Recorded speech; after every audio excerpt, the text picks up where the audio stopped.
जय हिंद दोस्तों। आज है प्रैक्टिस पेपर थर्ड। तो चलिए स्टार्ट करते हैं। जैसा कि हमने आपको बताया, वन रक्षक, क्षेत्र रक्षक और जेल प्रहरी के लिए ये क्वेश्चन आपके लिए बहुत महत्वपूर्ण रहने वाले, क्योंकि हमने जितने भी क्वेश्चन उठाए सभी SSC, CGL, CHSL, MTS, MP police, MP Patwari, ठीक है, सभी पुराने क्वेश्चन हैं और जो अभी जो पैटर्न चल रहा है उन्हीं पर आधारित पूरे क्वेश्चन हैं। तो चलिए स्टार्ट करते हैं। पहला क्वेश्चन है हमारा, ए और बी एक कार्य को 15 दिन में करते हैं, बी और सी उसी कार्य को 12 दिन में करते हैं, सी और ए उसी कार्य को 10 दिन में कर सकते हैं, तो ए को स्वयं कार्य को पूरा करने में कितने दिन लगेंगे। देखो भाई, हम यहाँ पे थोड़ा शॉर्ट में करेंगे इन सवालों को। उसका रीज़न आपको पता है, क्योंकि बहुत से सवाल होंगे, तो 30 मिनट के अंदर जल्दी से जल्दी हमें इन्हें सॉल्व करना है। ए और बी करते हैं तो कितने दिन में करते हैं, 15 दिन में। बी और सी करते हैं तो कितने दिन में करते हैं कार्य को, 12 दिन में। इतना क्लियर। सी और ए कार्य करते हैं तो कितने दिन में करते हैं, 10 दिन में। इतना क्लियर। यहाँ पर हम इनका एलसीएम कितना लेंगे, 15, 12 और 10 का एलसीएम आ जाएगा यहाँ पर 60। ये दोनों मिलकर 15 दिन में करते हैं तो एक दिन में कितना काम करेंगे, 15 से भाग देंगे 60 में, तो 15 चौके 60। ये 12 दिन में कहते हैं तो एक दिन में कितना काम करेंगे, 60 में भाग देंगे तो 12 पंचे 60। सी और ए करते हैं 10 दिन में, तो एक दिन में 10 छिंग 60। अब उन्होंने हमसे क्या बोला कि ए को स्वयं कार्य को पूरा करने में, तो देखिए यहाँ पर ए कितने बार है, 2 बार, बी कितने बार है, 2 बार, और सी कितने बार है, 2 बार। तो हम यहाँ पर 2 कॉमन लेंगे, ए प्लस बी प्लस सी बराबर 6 4 10 और 5 15। यहाँ तक कोई दिक्कत परेशानी, यानी कि 15 2 से डिवाइड करेंगे, 2 एकम 2, कितना आ जाएगा 7.5। तीनों मिलकर जब काम करते हैं तो कितना काम करते हैं, ए प्लस बी प्लस सी काम करते हैं कितना, 7.5 काम एक दिन में। अब देखो बात आती है किसकी, ए की। ए का हमसे पूछा गया है, तो हमें क्या करना पड़ेगा, ए का तो तभी पता चलेगा जब बी और सी को माइनस कर देंगे। तो बी और सी का काम कितना है, बी और सी कितना काम करते हैं, 5 काम करते हैं। तो बी प्लस सी 5 काम करते हैं, तो हम 5 यहाँ पर माइनस कर देंगे, तो हमें पता चल जाएगा यहाँ पर किसका काम, ए का। बी और सी माइनस किया तो कितना बचेगा यहाँ पर 2.5, 0.5, 7 में से 5 गया 2, यानी ए कितना काम करता है एक दिन में। तो ए की जो कार्य क्षमता में पता चलेगी कितनी है, 2.5। कुल काम कितना है, तो कुल काम है मेरे भाई 60। तो कुल काम है 60, जिसमें ए करता है एक दिन में 2.5 काम। यहाँ पर एक के पहले पॉइंट है, पॉइंट हटाएंगे 0 लग जाएगा। 25 दूनी 50, कितना बचा 10, हो गया 100, 25 चौके 100, यानी जो राइट आंसर आएगा वो कितना आएगा, 24 दिन। यही हमारा आंसर होगा। कोई दिक्कत परेशानी, बन जाएंगे इस टाइप क्वेश्चन। तो देखो मेरे भाई, पहले बता चुके हम, थोड़ा सा फास्ट करेंगे, आपको इसमें समझना पड़ेगा, क्योंकि हमने डिटेल में आपको टॉपिक्स पढ़ाए हैं, ठीक है। वो जिन लोगों ने टॉपिक्स नहीं पढ़े वो डिटेल में जाके पढ़ सकते हैं। इसके बाद अगले क्वेश्चन में चलते हैं। अगला क्वेश्चन है, एक्स, वाई और जेड एक काम को 18 दिनों में समाप्त करते हैं। एक्स अकेला उसी काम को 36 दिन में समाप्त कर सकता है, और वाई अकेला उसी काम को 60 दिनों में समाप्त कर सकता है। तो जेड अकेला उसी काम को कितने दिन में समाप्त करेगा। तो चलिए स्टार्ट करते हैं। यहाँ से हम शुरू करेंगे, वही सेम प्रोसेस है। एक्स, वाई और जेड किसी काम को कितने दिन में करते हैं, 18 दिन में।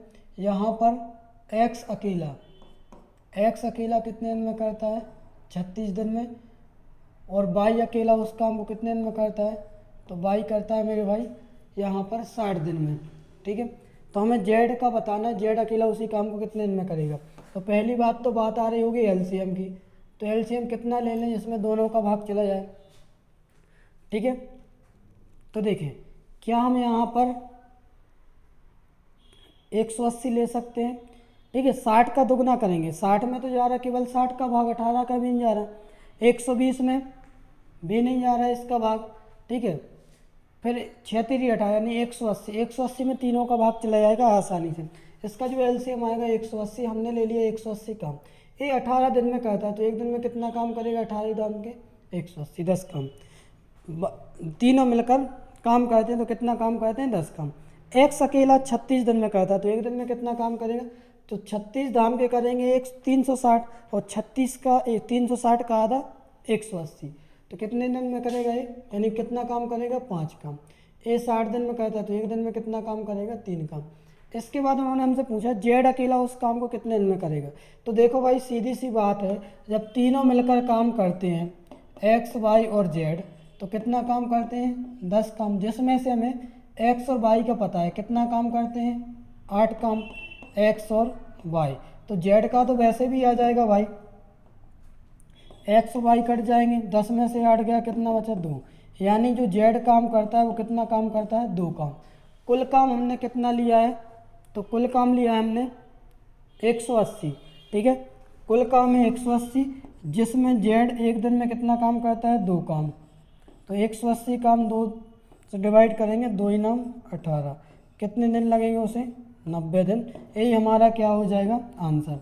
ऑप्शन नंबर कौन सा है इसमें, तो ऑप्शन नंबर है बी। और ये SSC CHSL 2022 में आया था।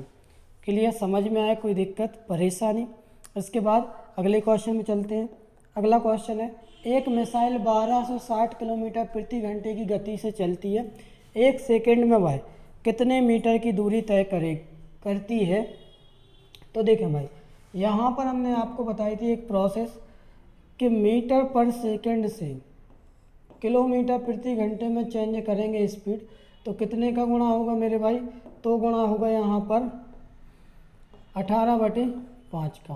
और जब किलोमीटर प्रति सेकंड से मीटर पर सेकंड में गुणा करेंगे तो कितने का गुणा होगा, 5/18। यहाँ तक कोई दिक्कत। हमें जो स्पीड दी है वो कितनी दी है, 1260 किलोमीटर प्रति घंटे। तो हम मीटर पर सेकंड में निकालेंगे तो 1260 किलोमीटर प्रति घंटे से मीटर पर सेकंड में चेंज करना है तो कितने का गुणा होगा, 5/18। तो 5/18 कर दिया, ठीक है। 18 एकम 18, 18 सत्ते 126 यानी 70, 70 पंचे 350, तो कितना आ जाएगा 350 मीटर पर सेकंड, जो कि हमसे पूछा था 1 सेकंड में, ठीक है। तो आंसर तो वैसे भी आ गया कितना, 1 सेकंड का ही आया, कितना है 350 मीटर। 1 सेकंड में कितनी चलती है, 350 मीटर। कोई दिक्कत परेशानी, बस ये वाला कॉन्सेप्ट ध्यान रखना, मीटर पर सेकंड से किलोमीटर, किलोमीटर से मीटर पर सेकंड वाला, ठीक है। इसके बाद अगले क्वेश्चन में चलते हैं। अगला क्वेश्चन है, 2 मोटरसाइकिल एक दूसरे की तरफ क्रमशः 38 किलोमीटर प्रति घंटे तथा 88 किलोमीटर प्रति घंटे की गति से चल रही हैं, तो टकराने से 1 सेकंड पहले दोनों मोटरसाइकिलों के बीच की दूरी कितनी थी। तो बिल्कुल आसानी से हम इसे निकालेंगे। देखो भाई, हमने आपको एक चीज़ बताई थी कि जब भी बात होगी आमने सामने की तो स्पीड क्या होती है, प्लस। यहाँ पर एक आ रही है 38 किलोमीटर प्रति घंटे, एक जा रही है 88 किलोमीटर प्रति घंटे। इनको जोड़ दो, इनको जोड़ेंगे कितना आएगा, 8 और 8 16, 8 और 3 11 और 1 12, यानी 126 किलोमीटर प्रति घंटे। तो हमें मीटर पर सेकंड निकालना है, तो हम क्या करेंगे, आमने सामने आ रहे हैं तो क्या करेंगे, प्लस तो हम कर ही रहे हैं, यानी 5/18 का गुणा कर देंगे। 18 एकम 18, 18 सत्ते 126, 5 7 35 मीटर पर सेकंड, यानी दोनों चलेंगी तो 35 मीटर पर सेकंड 1 सेकंड में तय करती हैं। बात तो क्लियर है, यानी 1 सेकंड पहले कितनी दूरी पर थी वो, तो 35 मीटर पर सेकंड पर, यही हमारा आंसर होगा। देखो भाई, जिस किसी को भी दिक्कत हो, किसी भी क्वेश्चन में आपको डाउट लगे, आप बाकायदा कमेंट बॉक्स में बता देना, हम उसे दोबारा कल समझा देंगे। क्लियर। इसके बाद अगला क्वेश्चन देखें, एक राशि साधारण ब्याज की किसी दर पर 4 वर्षों में के लिए रखी गई, यदि 3% अधिक दर पर रखा जाता है तो इस पर 1440 रुपये अधिक मिलते तो राशि कितनी है। तो देखें भाई, इसे क्या करेंगे हम, बिल्कुल आसानी से करेंगे। मूलधन हमें नहीं पता, लेकिन हमें इतना पता है रेट ऑफ इंटरेस्ट कितना दिया है, 3%, टाइम दिया है कितना, 4 वर्ष, और अधिक मिलता है, यानी हमें क्या मिलता होगा, ब्याज ही मिलता होगा, कितना 1440 मिला, यानी अधिक मिलता है, यानी अधिक का मतलब तो वही होगा ना, ब्याज मिला। तो देखें भाई, यहाँ पर 3% की दर से 4 वर्ष में कितना मिलेगा हमें, 12%, और यहाँ पर हमें दिया है 1440। हमारा जो मूलधन रहा होगा वो कितना रहा होगा, 100%। तो यहाँ पर हम देखेंगे 12% की वैल्यू कितनी है, 1440, तो 100% की वैल्यू कितनी होगी। क्लियर। तो 1440/12 × 100, 12 × 12 144, जीरो, 12 का 100 में गुणा होगा तो एक 12 एकम 12 और 3 जीरो हैं तो कितना आ जाएगा, 12 एकम 12, 1 2 3, 1 2 3। राइट आंसर कितना आ जाएगा, तो राइट आंसर आ जाएगा मेरे भाई 12,000। कोई दिक्कत परेशानी, इसका जो राइट आंसर आएगा वो कितना आएगा, 12,000। एक भाई का कहना है सर आंसर दिखते नहीं है, भाई क्या दिक्कत है आंसर में, ठीक है। तो इसका जो राइट आंसर आएगा 12,000। कोई दिक्कत परेशानी। इसके बाद अगले क्वेश्चन में चलते हैं। अगला क्वेश्चन है, अगर पी क्यू या पी अनुपात क्यू बराबर 4:9, क्यू अनुपात आर बराबर 3:5 है तो पी क्यू आर क्या होगा। तो देखिए बिल्कुल आसानी से सॉल्व करेंगे। हमें क्या करना है, हमें देखना है पी अनुपात क्यू कितना है, 4:9 है, और क्यू अनुपात आर तो कितना है, 3:5 है। हमें यहाँ पर क्या करेंगे, इसे जब सॉल्व करेंगे, यहाँ पर 3 है तो यहाँ पर भी 3, यहाँ पर 5 है तो यहाँ पर भी 5। 4 तिया 12, 9 तिया 27, 5 25।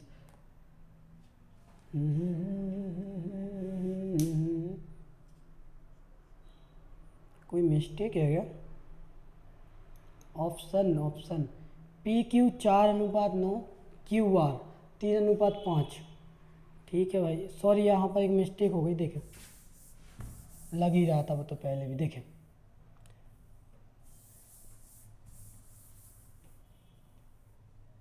देखें यहाँ पर P अनुपात Q कितना है, 4:9, Q अनुपात R कितना है, 3:5। यहाँ तक किसी को दिक्कत।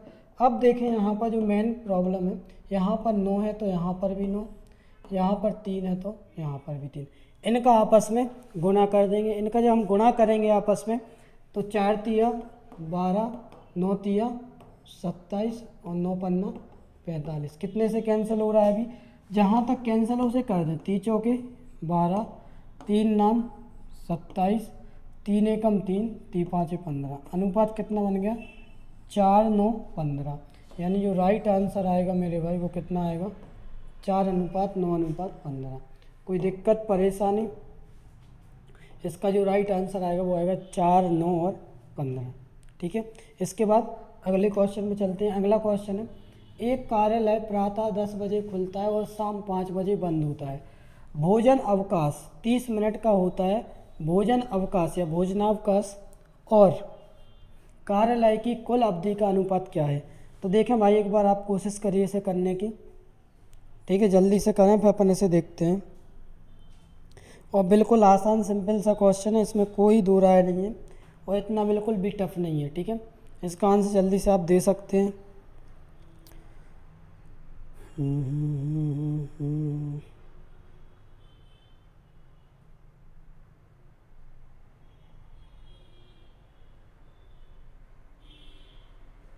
सेंटर आ गया। देखें सीधी सी बात है, यहाँ पर उन्होंने हमसे बोला कि एक कार्यालय कितने बजे खुलता है, 10 बजे खुलता है। भाई 10 बजे एक कार्यालय खुला सुबह, बंद कितने बजे हुआ, बंद हुआ वो 5 बजे। ठीक है, 10 बजे खुला 5 बजे बंद हुआ, कितने घंटे खुलता है, यहाँ से हमें पता चल गया कि 7 घंटे वो खुलता है। और 7 घंटे में कितने मिनट होते हैं, तो 1 घंटे में 60 मिनट, तो 7 घंटे में 6 7 42, 420 मिनट। इतना क्लियर। यानी कुल टाइम हमारा कितना आ गया, कुल टाइम आ गया मेरे भाई हमारा 420 मिनट। तो उन्होंने पूछा है तो भोजन अवकाश और कार्यालय की कुल अवधि 420 मिनट है और भोजन अवकाश कितने मिनट का है, 30 मिनट का है। क्लियर। तो यहाँ पर हम इसे देखेंगे 30 मिनट अनुपात 420 सॉल्व करेंगे तो 0 से 0, 3 एकम 3, 3 एकम 3, 3 चौकी 12, कितना बन गया 1:14।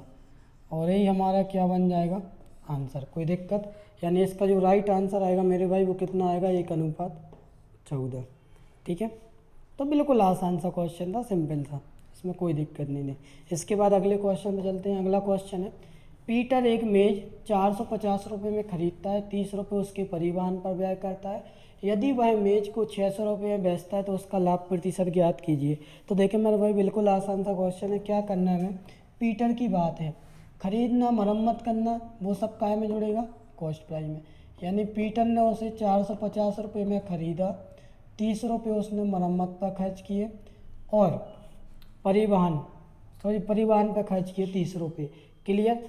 तो यहाँ पर उसे कितने की पड़ी वो वस्तु, 0,538, 480 उसकी क्या हो गई, कॉस्ट प्राइस। उसने बेच कितने में दिया, उसे बेच दिया उसने 600 रुपये में। तो 480 में कोई चीज़ खरीदी, 600 में बेची, फ़ायदा कितने का हुआ, तो 80 में 20 जोड़ेंगे हो जाएगा 500 और 100 और कितना 600, यानी कितने का फ़ायदा होगा उसे, 120 रुपये का पीटर को फ़ायदा हुआ। ये बात तो ठीक है मेरे भाई, 120 रुपये का फ़ायदा हुआ। तो ये बात आपको पता है कि हमेशा लाभ या हानि किस पर निकाली जाती है, कॉस्ट प्राइस यानी क्रय मूल्य पर ही निकाली जाती है, जो कि क्रय मूल्य हमारा कितना है 480 है। 480 का 120 इंटू 100, ठीक है। 0 से 0, 12 एकम 12, 12 चौके 48, 4 से कैंसिल करेंगे, 4 दूनी 8, बचा 2, 4 पंचे 20, कितना आ जाएगा 25% आ जाएगा मेरे भाई। यही हमारा आंसर होगा। कोई दिक्कत परेशानी, इसका जो राइट आंसर आएगा वो आएगा 25%। इसके बाद अगले क्वेश्चन में चलते हैं। अगला क्वेश्चन है, एक वस्तु 12.5% के लाभ पर 4500 रुपये में बेची गई, तो लाभ राशि कितनी थी। तो बिल्कुल सा आसान क्वेश्चन है। देखें तो यहाँ पर एक वस्तु 12.5 को हम क्या लिखते हैं मेरे भाई, 12.5 को लिखते हैं हम 1/8। यहाँ तक कोई दिक्कत। अब हमने क्या किया, उसे बेचा कितने में, 12.5% के लाभ पे, यानी हमारे जो 8 उसकी वास्तविक प्राइस होती है, 1 का हमें लाभ मिला, यानी कितने में बेची हमने वो 9 रुपये में बेची, यानी 9 यूनिट बराबर कितने में बेची 4500 में, ठीक है। और हमारी जो वास्तविक प्राइस कितनी है, वास्तविक प्राइस हमारी 8, तो 9, तो 1 यूनिट की वैल्यू निकालें कितनी आएगी, 9 एकम 9, 9 पन्ना 45, यानी 500, ठीक है। तो 8 यूनिट की वैल्यू कितनी होगी, जब 9 यूनिट की वैल्यू 4500, तो हमने निकाला 1 यूनिट की वैल्यू कितनी आई 500। जब 1 यूनिट की वैल्यू 500 आई तो 8 यूनिट की वैल्यू कितनी होगी, 8 पंचे 40, यानी 4000। कोई वस्तु आपने 400, यानी जो हमारा ये वास्तविक प्राइस होती है क्या 8, तो कोई वस्तु आपने 4000 में खरीदी, आपने बेची 4500 में, फ़ायदा कितने का हुआ 500 का। तो उन्होंने पूछा है लाभ राशि, तो लाभ राशि मेरे भाई हमें कितनी हुई है 500 रुपये हुई, और यही हमारा क्या होगा आंसर होगा। कोई दिक्कत परेशानी, इसका जो राइट आंसर आएगा वो आएगा 500। तो देखें भाई, जिन लोगों को लग रहा है कि इतना फास्ट क्यों पढ़ा रहा है, तो फास्ट नहीं पढ़ा रहा है, क्योंकि यहाँ पे 20 क्वेश्चन है और 20 क्वेश्चन हमने टारगेट बनाया 30 मिनट में कराने का, ठीक है। और आप लोग डिटेल में पढ़ के आए हैं, तभी तो आप प्रैक्टिस सेट देख रहे हैं, ठीक है। अगर आपको डिटेल में नहीं आता होता तो आप वैसे भी नहीं देखते। दूसरी बात, आप लोग ना प्रैक्टिस करें, कम से कम 4-4, 500 क्वेश्चन लगाएं हर एक टॉपिक्स के, चाहे वो एडवांस हो, एडवांस का कोई भी नहीं है तो ढूंढो, कहीं ना कहीं से ढूंढो, किसी ना किसी बुक में आपको ज़रूर मिलेंगे, जब जाके एग्ज़ाम में मैथ्स के आपको क्लियर हो पाएंगे कॉन्सेप्ट क्लियर। इसके बाद अगले क्वेश्चन में चलते हैं। अगला क्वेश्चन है, एक मोटरसाइकिल का मूल्य 75,500 है, इसमें 17% की कमी के बाद मोटरसाइकिल का मूल्य क्या होगा। तो देखें भाई क्या करेंगे, हम यहाँ पर बिल्कुल आसानी सॉल्व करेंगे इसे भी। एक मोटरसाइकिल का मूल्य, यानी मूल्य कितना है 75,500, उन्होंने क्या बोला 17% की कमी, तो इसका 17% निकालेंगे, यानी 1% कितना है 750, तो 750 में हम 17 का गुणा करेंगे तो 17 ही शून्यम शून्य, 17 पंचे 85, बचा 8, ठीक है। 17 सत्ते 119, 119 और 8 कितना हो जाएगा 127। यहाँ तक कोई दिक्कत, तो 17 शून्यम शून्य, 17 पंचे 85, बचा 8, 17 सत्ते 119, 119 और 8 127, यानी 12,750 रुपये हम क्या कर देंगे कम कर देंगे। तो जिसमें 50 रुपये कम है आप समझ जाना कौन सा, सॉरी यहाँ पर पॉइंट लगा, पॉइंट नहीं होना चाहिए था, यहाँ पर ऐसा होना चाहिए था, ठीक है। तो 2 है हमारे पास ऑप्शन। अरे वाह, सेम क्वेश्चन, मतलब सेम है, चलो कोई बात नहीं। देखें 12,750 माइनस करेंगे हम, तो 0, 5, 10 में से 4 8 गया, 2, 5 में से 3 गया, तो 62,000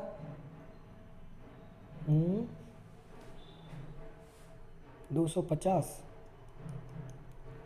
तो 17% की कमी करने के बाद तो भाई 17%, 75 दूनी 150, 75 छक्के,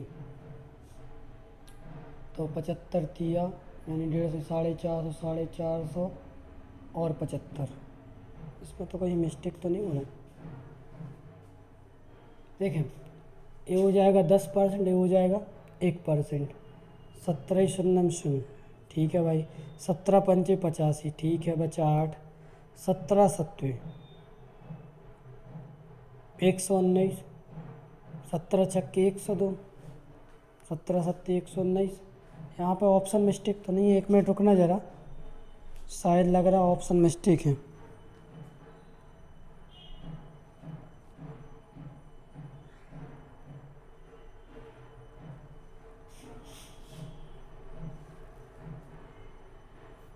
क्वेश्चन तो ठीक है, अरे सॉरी, यहाँ पर 75,500 है, जो कि अपन गलत लिख रहे हैं। ठीक है, तो 75,500 माइनस करना है।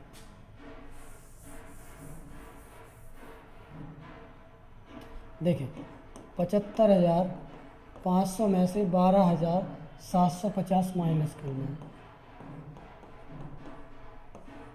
जब हम इसे माइनस करेंगे तो 0, 5, 15 में से 8 गया 7,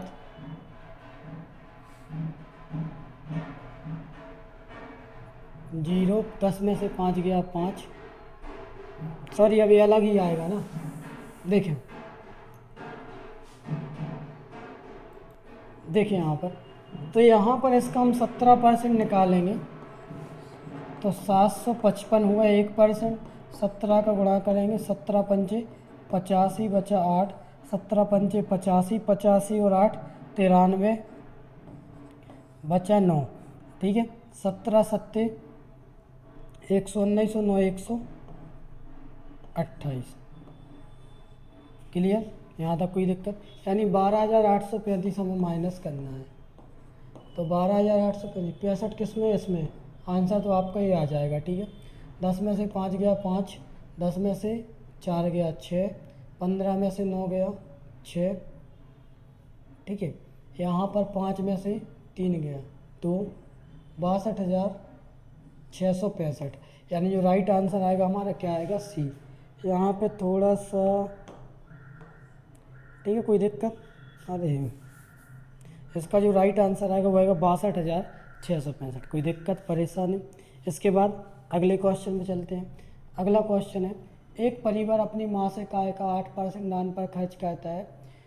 एक विशेष महीने में परिवार ने दान पर 1,200 रुपये खर्च किए। उस महीने में परिवार की आय कितनी थी? तो सीधी सी बात है भाई, ज़्यादा परेशान नहीं होना। इसमें हमसे बोला ही गया है कि 8% दान किया, यानी 8% की वैल्यू कितनी है? 1,500 है। तो हमें निकालना है 100% की वैल्यू कितनी होगी। तो देखें, 8% बराबर 1,500, तो 100% बराबर कितना? तो 1,500 बटे 8 इंटू 100, ठीक है। तो 8 एकम 8, कितना बचा? 7, ठीक है। या फिर ऐसा करो, 4 से काट दो, 4 दूनी 8, ये हो जाएगा 25, 2 से कैंसिल कर दो, यह आ जाएगा 750 इंटू 25, गुणा करेंगे 25 शून्यम शून्य, 25 पंचे 125 बचे 12, 25 सत्ते 175 12,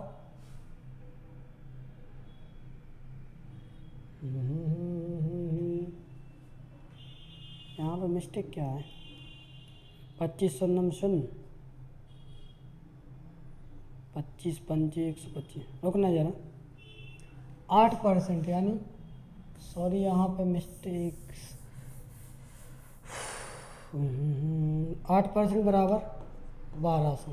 100% की वैल्यू निकालेंगे तो 1,200 बटे 8 इंटू 100, 8 एकम 8 बचा 4, 8 पंचे 40 और 0, 150 का 100 में गुणा होगा, तो 150 का 100 में गुणा होगा तो कितना आ जाएगा?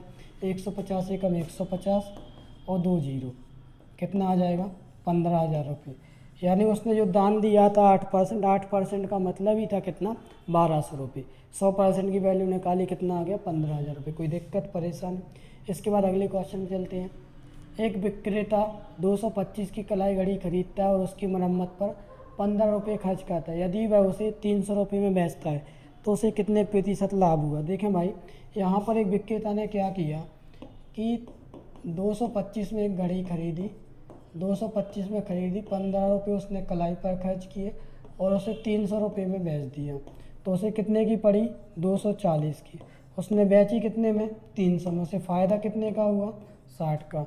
240 का 60 कितने परसेंट है? इंटू 100 करेंगे, 0 से 0 कट जाएगा, 6 एकम 6, 6 चौके 24, तो हो जाएगा 10 दाम के 100/4।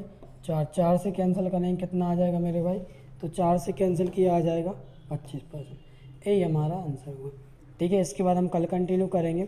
और आप लोग जितने भी प्रैक्टिस पेपर है आपके पास, जो भी बुक हो, ऑनलाइन ऑफलाइन जैसे भी आप लगा रहे हो, लगाते रहिए। और 22 मई से अब पेपर होगा, 12 मई से नहीं होगा, तो आपके लिए टाइम भी मिल जाएगा और क्वेश्चन बढ़ाते जाएंगे अभी जितने भी हैं। ठीक है ना? इसके बाद कल कंटिन्यू करेंगे। Thank you.